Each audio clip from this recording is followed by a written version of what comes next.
Nakuha ng mga tauhan ng NARA Philippine National Police at Palawan Drug Enforcement Unit ang 32 pakete ng hinihilalang shabu na may kabuuang halaga na 207,800 pesos mula sa dalawang sospek sa Purok Pag-asa, Barangay Antipuluan, NARA, Palawan at matagumpay na naisagawa ang operasyon dakong alas 8 ng gabi noong 14 ng Agosto, taong kasalukuyan.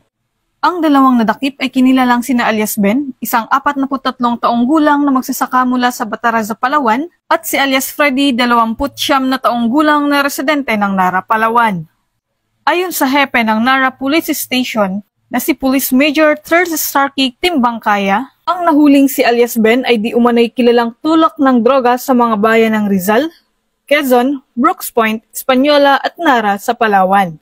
Nagpahayag ng labis na pasasalamat ang mga opisyal ng pulisya sa matagumpay na operasyon. Anila, ang kolaborasyon ng NARA Philippine National Police at Palawan Drug Enforcement Unit ay isang mahalagang hakbang para mapigilan ang paglaganap ng iligal na droga sa rehiyon. Naging maingat at sistematiko ang kanilang paggalaw upang masiguro ang kaligtasan ng mga residente sa lugar.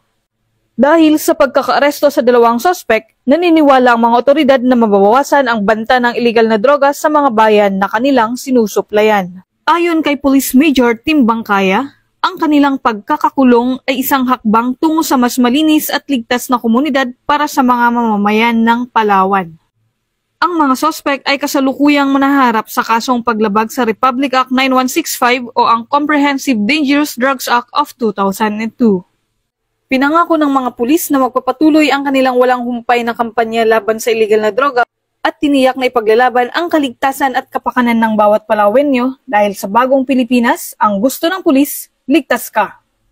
Mula dito sa Calapan City, Oriental, Mindoro, ako ang inyong PNN correspondent, Patrolwoman Desiree Padilla, alagad ng batas, taga-taguyod ng Balitang Pulis.